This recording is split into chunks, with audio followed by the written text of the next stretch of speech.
Very own here at Media General. The news is already out, so I'm sure it's not a surprise to you. But if you woke up to that surprise, well, we get to speak to him exclusively right here on TV3 New Day. Kwesi Asare is the official winner of the 2023 BBC News Komla Dumor Excellence Award. Congratulations. Here you are. Yeah. New suit, new shoe, new socks, new watch. Oh, no. Charlie. New shirt. New shirt, new tie. Guys, be nice all that. to me. It's a new day. Congratulations. New haircut. New haircut, new teeth. What else is new here? Tell us. He what walked did he in change? smelling like the BBC. He did, right? Yeah. Charlie. It's a good day. No, but this is a major honor. How do you feel? Oh, wow.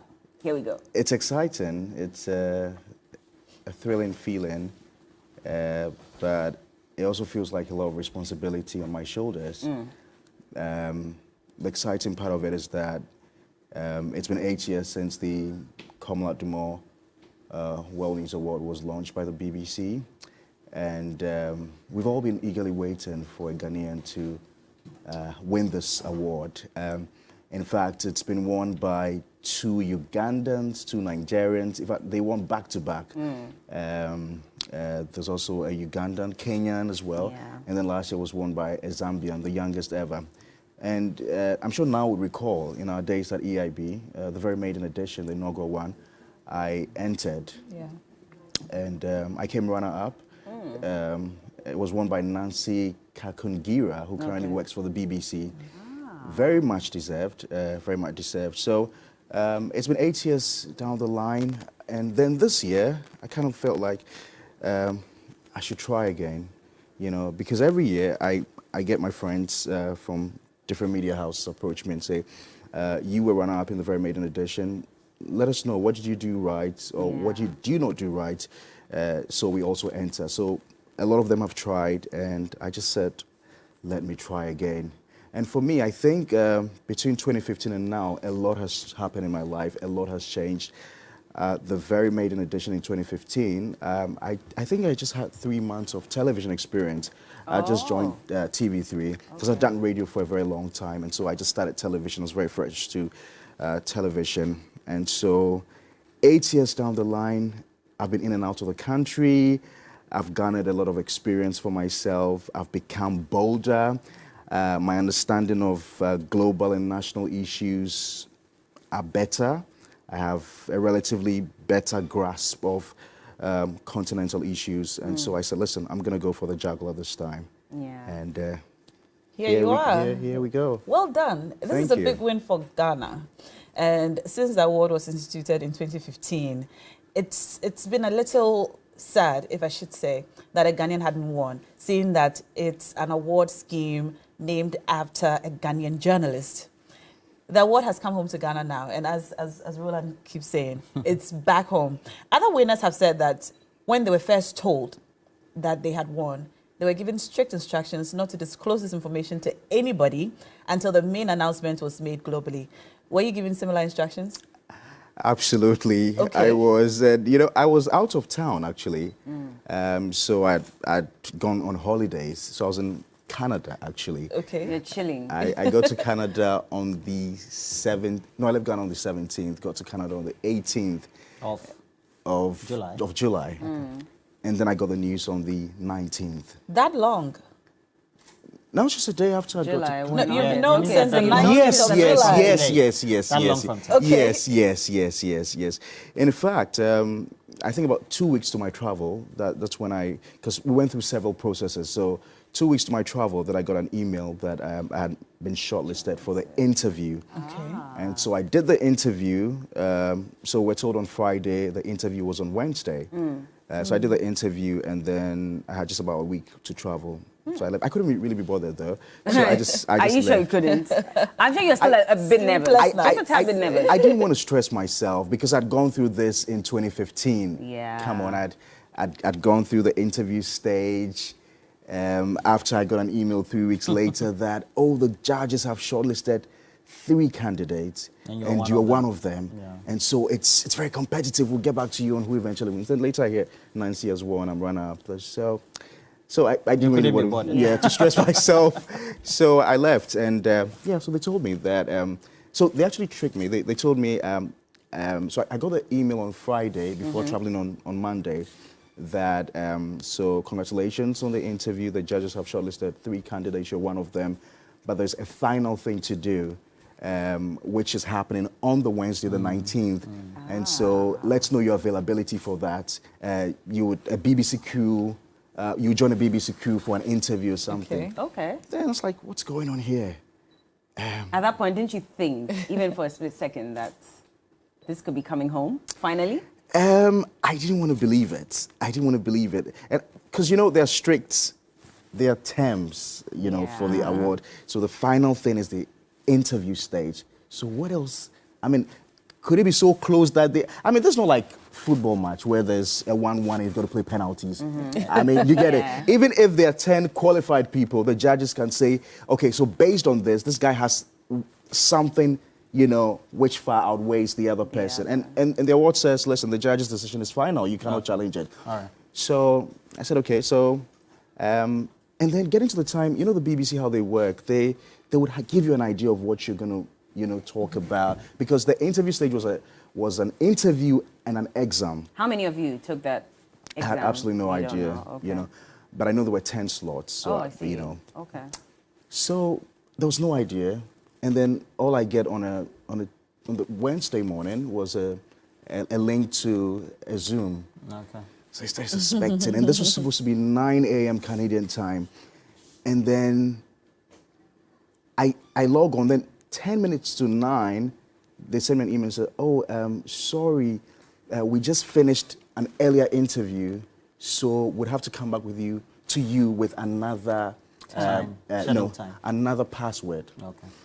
So it was 10 o'clock, 10 minutes past 10, 15 past 10. I said, the BBC cannot be this irresponsible with their time. Something must be going on. Okay. So then... How do you call your pastor then? Oh, I didn't call my pastor. Then 10:30, they just sent me the password. I log on, like, so where are you? I said, I'm in Canada. How long are you going to be there? I told them. So how's your name pronounced? I said, Kwesi Asare. Okay, so the reason we're doing all this is to let you know that you are the winner of the 2023 BBC World News Komla Dumor Award. Wait, no, you need to act it out. Stop sitting and looking like that's how you took it. So how did you respond? Oh my God, the BBC is going to release a trailer very soon, if not today or tomorrow. So they actually recorded that. Oh my. You know, yes, so they'll release that trailer. Did you wear a nice suit? Well, I was in a suit. You were sitting, right? So they didn't see if you were in shorts? No. Initially I was sitting, but they couldn't hear me well, so I had to stand. And so they recorded my reaction, the excitement. Give us a pre-trailer to the trailer. Oh, I was just elated. I'm sure they wanted drama. I gave them one. Were there other people in the house? Where I was? Where you were? No, I actually told them I was with my friends. I told them I had a very important interview. So they all left. Oh. You gave them drama? Yes. Screaming, shouting? Yes, I was making noise. Yes. You know, I've never heard you speak louder than this. This is like your always voice. You were able to go higher than this for Yes, them. I was. You shouted a bit. I made noise. I was excited. Can't imagine I couldn't believe it. I couldn't believe it that... For someone who wasn't expecting it. I had to come back 8 years after... For this, it was humbling. Okay. It was humbling. Now, Kwesi, get into the issues. And you know, we're in an environment where I think the journalists of any Ghanaian repute is now under extreme pressure, especially if you work in one of the leading media houses, if not the leading media house. If also you seem to have a certain reputation, it also means that excessively you're under extreme pressure. You also look at what's happening in the sub-region. Besides that, we've also had the incursions into the global sphere of China, into Africa, and then also all this crumble by the traditional powers for all that. What do you think is the foremost responsibility now, compared to the past, of the current average journalist who has gained that level of reputation? Okay, I'll come back to your question shortly. Let me just wrap up with the last question. So, yes, and then they told me that I shouldn't tell anybody about it. You know, but it was pretty difficult because you get here, everybody knows you were on leave for some time, and then you come and people are asking you, oh, but you were supposed to be away for this period of time, and only the managers knew about it. It was very difficult, but with time, people got to know. about it. Roland, to your question, I think that if you ask me, and I was telling Johnny on 3FM that in the last few years, it appears journalism in our part of the world has taken a new dimension where we're seeing journalists now venture into opinion journalism, you know, so we share our opinions on issues and all that. And sometimes people think that it is not the responsibility of journalists to be sharing their opinions on stories, and that what you're supposed to do is to present the facts for the people to make their own determination. And I think that to a larger extent, I agree. I think that what the continent needs today is balanced journalism, objective journalism. Nobody's asking media men to be neutral, because you really can't be neutral. We all vote, we all have our preferences. But when it comes to administering the job, it is important that you present a balanced story. You know, people need to know both sides of the story and to make a determination for themselves. It is not up to us journalists to skew the stories, you know, because we have our own prejudice of how we think it should go. And so if we are to have peace on the continent, and there's been a lot of blame put on journalism or the media for some of the wars that have happened in some of the African countries. And so we owe it to ourselves, we owe it to our community, we owe it to our citizenry to be factual with our stories. And I think that if there's anything that I would push for, is for journalists to dare to be objective. Interesting one. Well, let's hear from the Group CEO of Media General, Madam Beatrice Agyemang, and she had some nice words to say to Kwesi. Media General is excited about Kwesi Asare's selection as the winner of this prestigious award, particularly given that it is Ghana's first Komla Dumor award. We as management are encouraged by the fact that the media training and opportunities we provide our reporters have transformed them into world-class journalists, a recognition acknowledged by the BBC.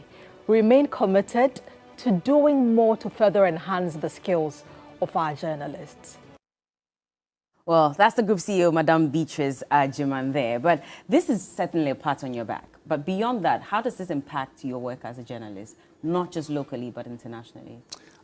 I think that it challenges me a lot more. I told you about the enormous burden and responsibility I've started feeling. I was telling myself that on Sunday I was going to sleep very early, but I couldn't because I was thinking about today and what was going to happen and all the pressure that was going to, you know, everybody wants to know who this guy is and what he's been doing. And so beyond the congratulatory messages, I think that there's a responsibility on me to live up to the hype, to live up to the billing. And I think I'm going to take things one step at a time. I am eager to go to the BBC and to learn all that I can learn within the 3 months and to fraternize, to mingle, to build the friendships and the relationship that I need to build, and more importantly, to learn about how best to tell African stories, you know, because I'll be, as part of my placement also, I'll be traveling to an African country to tell a story that will be broadcast on BBC, television, radio, as well as online. Which so country would it be? I look forward to... What will be your preference? So, well, as part of the application process, you had to pitch a story. So I pitched a story. I think it was in Nigeria. Oh, okay. But I don't know if that's I was going to suggest that you go to Nigeria. I was going to say. But you spoke about balance and objectivity earlier. And as a journalist, now going to be reporting on continental issues, balancing objectivity and empathy can be a very delicate aspect of journalism, especially when you're reporting on Africa. How do you navigate this balance so that you're able to present matters in an objective manner without being, as an African, maybe not too empathetic or too emotional about them? Well, I ask this question because a lot of global reportage on Africa has been criticized and seen to be one-sided. Maybe not too objective, maybe not as empathetic as should be. Now, you are Ghanaian African, going to be reporting on African issues. You're going to the BBC for 3 months, right? How do you think that you can navigate or balance this very delicate aspect of journalism? I think for a long time the criticism has been that the West has often focused on the negatives, the wars, the killings, the instability, the hunger on the continent. And so, you know, from the time Komla started hosting Focus on Africa, within that period, there was a new narrative across the globe, which was Africa Rising. And so you'd recall that Komla was visiting, countries, you know, talking about the enormous opportunities within those regions, talking of the gold, the oil, and natural resources, and how we could harness them. And the fact that we had seen a lot of foreign direct investment, coming up within that time. So the BBC felt that we needed people who understood the continent because, like they say, until the lions learn to tell their own story, the tales of hunting would always glorify the hunter. And so you need to get people who are Africans, who understand the continent, who understand the environment, and report on those nuanced and authentic stories to the international world. And so, yes, there's hunger, but also there are good things happening. There are young people venturing into entrepreneurship, and doing good. And so talk about that as well. Okay, so nobody's saying that don't talk about the hunger, don't talk about the fighting, don't talk about the instability, but also talk about the good things. That's the balance, and I think that that's what I'll be looking at doing and learning a lot more. I really want to learn a lot more. There's an aspect of growth, and I know that for your postgraduate education, you focus also on digital media and many other things in terms of its management and spread. If you look at the spread of social media, media content using the internet as a bigger platform, it also tends to be a crossroads with what the ethics of traditional media is. How do you think we need to create that balance, but knowing that the future is digital media?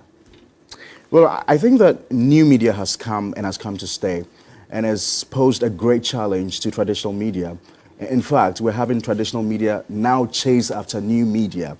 And it offers people who hitherto didn't have direct access to broadcast, now unfettered access. So all you need is a mobile phone, sits in the comfort of your bedroom, and just tweet or report about something. The danger here is that a lot of this information is not sifted through. And so you have a lot of fake news and all that. And so although we are supposed to monitor social media and because it's really what the people are saying, and news is all about what the people's needs are. And so we pick a lot of feed from social media. But it's important as journalists to sift through this information. And that's why there's fact-checking and all that. And to be sure that the information you're putting out is factual, because there are dangers also to putting out fake information, So new media, my guy, it's come to stay. It's come to stay. Kwesi, you've been practicing for over a decade. Yeah. You worked with some of the biggest media houses in Ghana. What would you say has been your most difficult assignment as a journalist? Well, I didn't specialize in business reports. Like, I didn't study. I did a bit of economics in the university, but from when I started working at Radio University and started my first job at City FM, I think my employers just thought this guy will do well as a business journalist, and so I started learning on the job and all that. But I was doing a lot of other things, doing politics, doing human interest stories. And I think I quite recall this question. I suspect it was asked of me during the interview stage, one of my challenging stories. And I think it will be that report on the abuse of gays and lesbians in Jamestown. This was somewhere in 2011, 2012. I was at Joy FM then. And it was very challenging because here I was as a journalist, and it brings to mind the issue of empathy also, you know. So you heard that gays and lesbians were being beaten and molested in Jamestown, and these were alleged gays and lesbians. And you know, we live in a community or society which is very, very... religious. There are lots of religious bigots in this country, you know. And so you are a Christian as well, and you're asking yourself, how do you tell this story? First of all, the abuse on people's rights is wrong. I mean, you can't just beat somebody because you suspect he's a gay or a lesbian. You can't just do that, you know. But that suspicion also probably might be grounded in something. They said, what, they went for a gay party, you know, and you see these people holding their hands in public and all that. But I think I had to sit back because I had a lot of negative sentiments also from my family because they thought, why should you be reporting on the rights of these people? I said, they're human beings, you know, first of all. And I wouldn't be happy if my son or my brother was just being beaten for suspicion that he was a gay or a lesbian. And so I followed up this story for a whole week. I remember the story was carried through by the BBC for the whole week. I mean, it was a 5-day story that I did. And for me, the most important thing was to use the platform I had as a journalist to advocate for the protection and the rights of people. Not to judge them for what they're doing, but for the fact that they were being molested without any basis. Did you come under any personal attack because of the story? I mean, people call me gay and all that, even in the newsroom, and I've had that I really can't be bothered. Even in the newsroom? Yeah. So that means that even your own colleagues didn't seem to understand. Yeah. But this brings to light the conversation about the anti-LGBTQ bill at the moment, and when eventually it is passed into law, there have been concerns that that tramples on the rights of people, regardless of whether they belong to that community or not. Even recently, we heard from the American ambassador to Ghana, who was saying that we need to be careful how we manage this because then it also affects our economy to a large extent because we send away investors who might be interested in investing in this country. For you as a journalist and where you stand, the fact that now you're going to be working with the international media, who to a large extent also are advocating against the passage of this bill into law, how are you going to manage the situation? Where do you stand on this? Look, Bella, I'm not going to stand here and say it's an easy subject. So for most people who don't want to be attacked, they just don't want to talk about it. Yeah. I mean, they don't want to talk about it. It's a very, very difficult subject to talk about because if you're not careful, people are going to come at you and they'll come hard at you. But I always say this, he who feels it knows it, you know, and only because he or she's not your relative, you think you can sit back and pass judgment on people, you know. But I think that it's a subject that we've got to be very careful about.